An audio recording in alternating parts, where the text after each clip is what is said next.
Ms. Alpana Shirgaonkar. She is a Senior Executive Director of Business Process Management at Nexdigm. Ms. Alpana leads a team of accounting professionals and attorneys that provide finance, accounting, and contract management services to clients. She specializes in assessing and understanding client needs across cultures, geographies, and industries, designing customized transition plans and implementing them, handholding projects through hyper-care and steady state, and then guiding continuous improvement efforts. Building strong and lasting client relationships is a core to her role. Can we have a round of applause for her? Am I audible? So thank you, and thank you for this opportunity. I want to share a story with you all, and it's a story of Fortune 50 healthcare company headquartered in the US and has presence across the globe.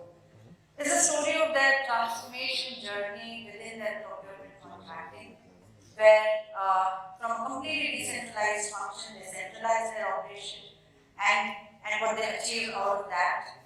What they achieved is a significant reduction in cycle time, significant reduction in cost of operation, and enhancement in user experience, and most importantly, mitigation of risk. So before I deep dive into this story, let's quickly look at some statistics that various surveys which are available in the public domain, and we have put it with you. So it's about 9 to 9.2% top line or bottom line loss that you can get if the contracting is not done properly. There are around 55 to 70% companies still do not have effective contract lifecycle management. Around 50% of the senior lawyers claim that they spend a lot of time in administrative tasks and not focusing on the core job. Around 62% of the organizations have witnessed a serious risk event in the last 3 years, and so on and so forth. What does this tell us? It tells us that there are a lot of risks if you don't focus on contracting with your procurement function. In the recent survey about top 11 challenges in procurement, what is the top most rated challenge is contracting. And I was really intrigued that why contracting is not seen as an enabler, but it's seen as a challenge. So I think many of you come from procurement function and you can relate to this guy and the thoughts that he is having in his mind that can I have pre-agreed or pre-approved clauses that I can negotiate? Can we do it fast? Who is the bottleneck? Can I actually bypass the completely contracting process and actually close the deal? And these are the kind of thoughts constantly we hear when we are dealing with procurement needs, because speed is very important for them. But then at the same time, there is another set of stakeholders, and that is the legal team. And there are different thoughts that they have, and there are different perceptions they have, and that is, who is looking at the risk, who is looking at the governance clause, why we are looped at the last minute, and so on and so forth. Both the thought process and viewpoints are very valid, but many times they are contradictory and they are focusing on different perspectives. So the first and foremost risk that I can look at it is lack of communication and coordination between two important stakeholders in this entire procurement process is a huge risk, and it also opens up a lot of risks for the organization. So I know many people talked about risks and mitigation in an overall procurement context, but I'm going to focus on primarily what contracting plays a role in this. So basically, if the scope is not well defined in a contract and a due diligence is not properly done before onboarding a vendor, there are a lot of supplier performance risks. Also, there needs to be very tight governance clause in your contract, and there is a very detailed process of monitoring the performance of your vendor. So the risk can be related to performance of your vendor, such as delays or quality issues, cost overruns, or at times a situation may arise where you have to actually change the service provider. There are legal risks, there are data security risks, there are financial risks, where there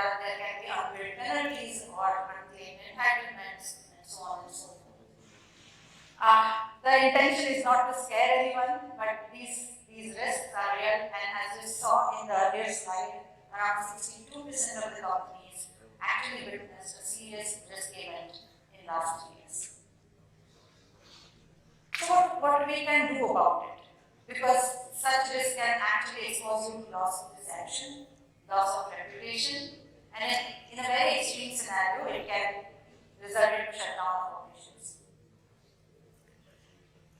So first and foremost, having a framework for your procurement needs. See, every business and every organization has their own requirements, a very niche set of vendors, set of transactions, and you can't have one fits all solution for your procurement needs and at the same time for your contracting needs. So the first and foremost I would say is that benchmark yourself against industry, understand the legal requirement, and have a framework for your procurement which suggests you the right contracting field. When I say right contracting, it means that does every transaction require contracting? Can there be transactions based on the categorization of your vendor, maybe deciding the threshold or deciding the value, deciding the criticality, whether it can go straight to B, or whether a transaction can only be done on one period terms and conditions, or you need a full-fledged FSA to be executed. So maybe an initial investment in designing this procurement policy and framework will help you in focusing your energies, your budget into the right contracting, because all said and done, contracting is a must. Then the question comes is that whether you can have pre-approved clauses, predefined templates. So that is another set of investments where you can have a standard payment term, standard quality statistics, how you want to have the SLA executed, so on and so forth. After the contracts are executed, you can have the contracts abstracted for key clauses, and there can be an obligation tracking, obligation monitoring, and a proper governance with your vendors so that the value is not lost. And there are many other risks such as financial risks which your accounts payable team can take care of, be invalid vendor invoices or incorrect claims, etc. And all this, a very important piece in this is communication. How a lot of these communication can happen using workflows. What is your governance mechanism with your vendors? Whether there is a proper review, whether your contracts actually cover detailed expectations, and whether the review happens using that baseline. And again, metrics, how you are tracking the metrics and how you are actually driving the performance from your data. This also basically, maybe I want to kind of summarize this by saying that you can centralize your contracting team. So it can be within your procurement function, it can be carved out from your existing team, or it can be with an outsourced partner. But what it does is that if you are doing your procurement and contracting in pockets, within your business units, within your different geographies, whether you can centralize that and having a dedicated contracting team. Once you do that, there is a lot of opportunity to standardize the process, maybe deployment of a contract lifecycle management tool, maybe having a standard templates, maybe having a fallback language repository, maybe having a playbook, and so on and so forth. So you can completely standardize your process to eliminate risk of executing non-standard terms. After that, there is a lot of opportunity to deploy technology. Once the process is centralized and standardized, you will have a bird's-eye view about your exposure, bird's-eye view about your quantum of contracting, and right from a contract lifecycle management tool to API-based abstraction tool to electronic signatures to dashboards and maybe analytics. A lot is possible when you have a bird's-eye view about your entire contracting. I talked about a story at the beginning of this session, and it's about a client where a few years ago they are a Fortune 50 healthcare company headquartered in the US, having presence across the globe, and they had a completely decentralized operation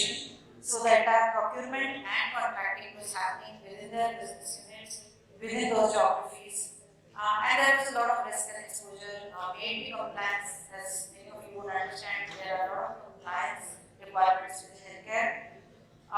Then gaps in process, and they reached out to us for a pilot. We did a very small pilot. When I say small, it is in connection with the scale at which they operate. So we did a small pilot to just test the waters, whether centralization is possible, standardization is possible, and also outsourcing is possible. The pilot was very successful, and we expanded the scope to begin with to 50% of their indirect procurement contracting. When we started, what kind of challenges they had? So they had non-standard contract templates, non-standard classes. They had very, very long turnaround times, and you cannot imagine there were contracts which were pending for 360 days and plus. Because when I'm talking about pharma and healthcare, I'm talking about these even service agreements which are with scientists, which are with universities, where nobody is in a real hurry of executing the contract. There were uneven contract requests, particularly during the year end when people have to finish their budgets. A lot of contracting requests starts flowing, and there is very uneven flow of work, and resourcing or planning for resourcing was a big challenge. And also, as I mentioned, it was decentralized, so multiple contracting supporting, and a lot of noise in the system.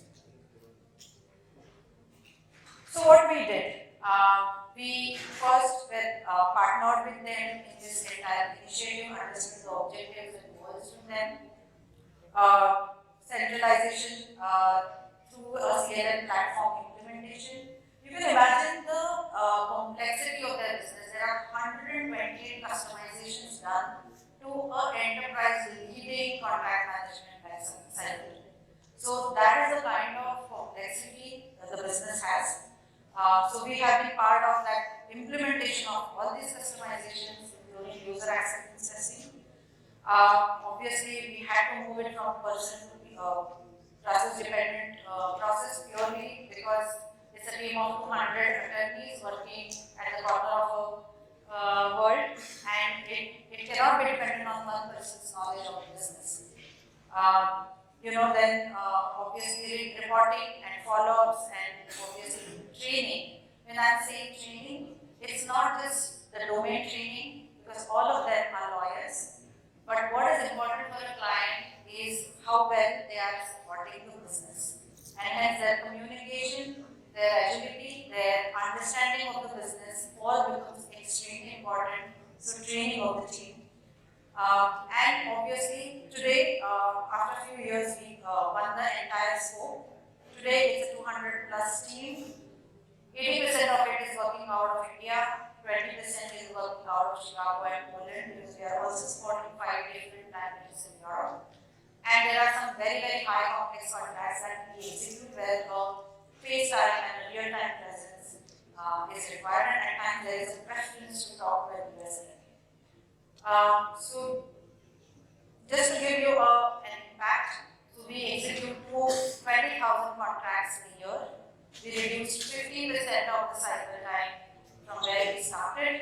I cannot share the dollar savings right now, but there is a significant dollar savings that client achieved, and at the same time, basically their CSAT scores have been extremely well and consistent in last years.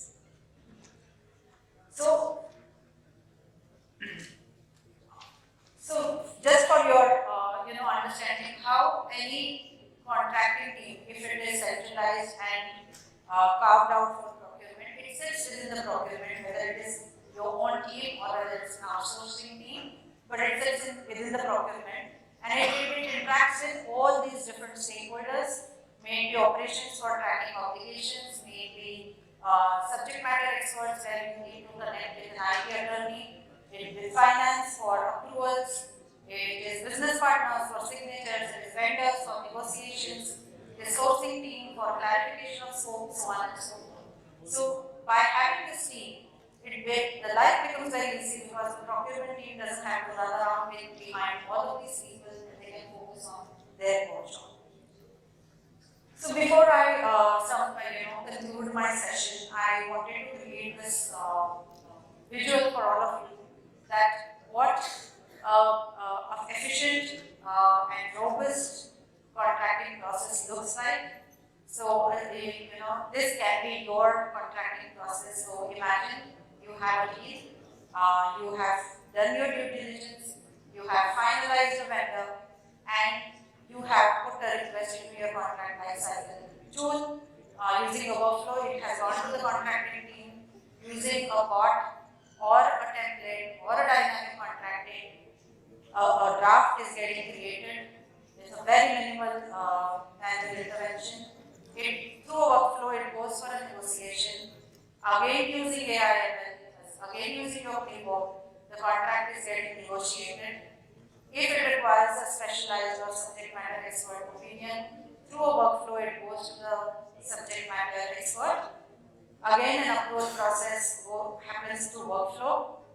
If the contract is completely negotiated, using an electronic signature, it gets executed.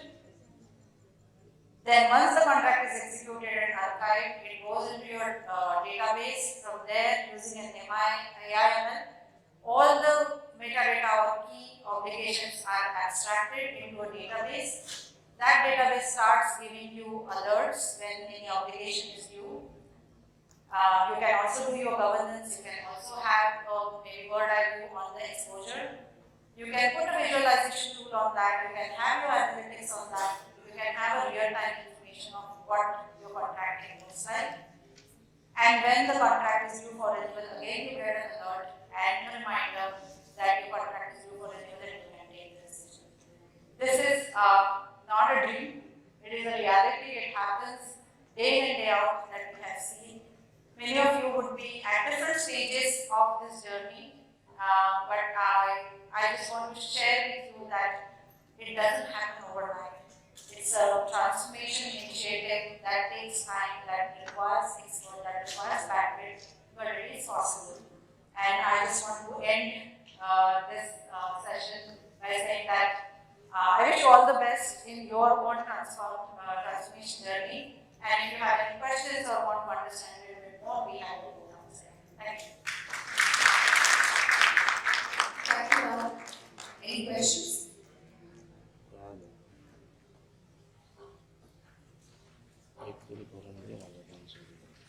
All right. Thank you, ma'am.